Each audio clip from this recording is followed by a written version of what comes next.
शर्मा जी, क्या लग रहा है कि ये आप लोग आयोजन कर रहे हैं, क्या इसके पीछे का उद्देश्य है, नियत और नीति क्या है और अब तक क्या क्या आयोजन हुआ है?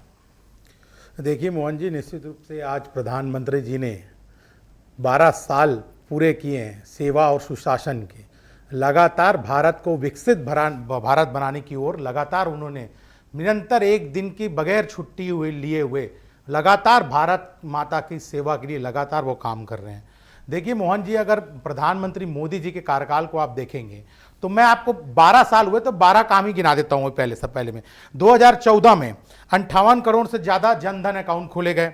2015 में 51 लाख करोड़ सीधा बेनिफिट ट्रांसफर के तहत लोगों के अकाउंट में डाले गए। इससे 4 लाख करोड़ के लीकेज की जो समस्या थी वो रुकी। 2016 में उज्ज्वला सिलेंडर 11 करोड़ सिलेंडर बांटे गए। इसी साल सर्जिकल स्ट्राइक याद होगा पाकिस्तान को। तो 2017 में जीएसटी जो देश की जरूरत जो कांग्रेस पार्टी लाना चाहती थी वो नहीं ला पाई, वो भारतीय जनता पार्टी ने किया। 2018 में आयुष्मान भारत योजना के तहत करीब 60 करोड़ परिवार को 5 लाख तक का स्वास्थ्य बीमा मिला।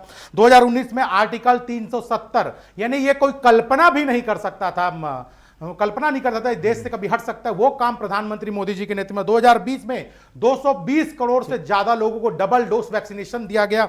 2022 में हर घर जल मिशन के तहत 16 करोड़ लोगों के तक घर घर नल पहुंचाया गया। 2023 में पहली बार G20 की अध्यक्षता भारत ने की। इससे पहले कभी नहीं सोच सकता था, वो भारत ने करके दिखाया। 2024 में जो भारतीय जनता पार्टी की मांग थी कि भव्य राम मंदिर उसी जगह में बनना चाहिए, वो हुआ। 2025 में जो जापान जो सबसे 5वीं नंबर की अर्थव्यवस्था थी उसको पछाड़ के भारत 4थी नंबर की अर्थव्यवस्था। 2025 में पहलगाम के बाद ऑपरेशन सिंदूर करके जवाब दिया गया। और देश की सबसे बड़ी समस्या 3 समस्या थी जो कोई कल्पना नहीं कर सकता था इस देश से खत्म हो सकता है। उग्रवाद, नक्सलवाद, आतंकवाद, वो देश से समाप्त करने का काम किसी ने किया है तो प्रधानमंत्री मोदी जी के नेतृत्व में हुआ है। आज भारत निश्चित रूप से विकसित भारत की ओर अग्रसर है और निश्चित रूप से नेतृत्व में प्रधानमंत्री मोदी को लगातार भारत आगे बढ़। ठीक है, लिस्ट तो काफी लंबी है और ये पहली बार नहीं हो रहा है। जब पहला साल पूरा हुआ, दूसरा साल पूरा हुआ, 5 साल पूरा हुआ, 12 साल,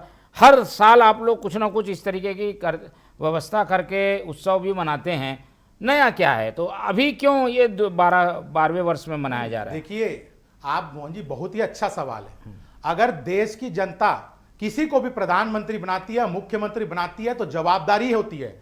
अगर देश की जनता के प्रति जवाबदारी है हमारी कि हमको जनता को बताना है कि आपने हमको चुन के जब भेजा, सत्ता में बैठाया है, तो देश की जनता के लिए हम लोगों ने क्या क्या किया है। निश्चित रूप से यह धर्म है हमारा, हमको लगातार जनता के बीच में जाना है। और मैं क्लियर कर दूं मोहन जी, ये कोई भारतीय जनता पार्टी कोई चुनाव आते समय जनता के बीच में जाती है। हम लगातार जनता, अभी भी हम जनता के बीच में जाने वाले, हमारे पार्टी के विधायक, मंत्री, सांसद, कार्यकर्ता जनता के बीच में जाएंगे, उनका दुख सुख सुनेंगे। भारतीय जनता पार्टी की चाहे राज्य की सरकार हो चाहे केंद्र की सरकार क्या कर रही है आपके लिए, वो जनता को बताएंगे। ये कांग्रेस टाइप के नहीं कि चुनाव आते बीच जनता के बीच जाती है। भारतीय जनता पार्टी में कांग्रेस में डिफरेंस ही यही है। ठीक है, चलिए, ये बीजेपी की एक स्ट्रेटेजी भी है, कार्य करने की शैली भी है और वो इसी तरीके से बड़े आयोजन के जरिए संदेश देने की कोशिश करती है।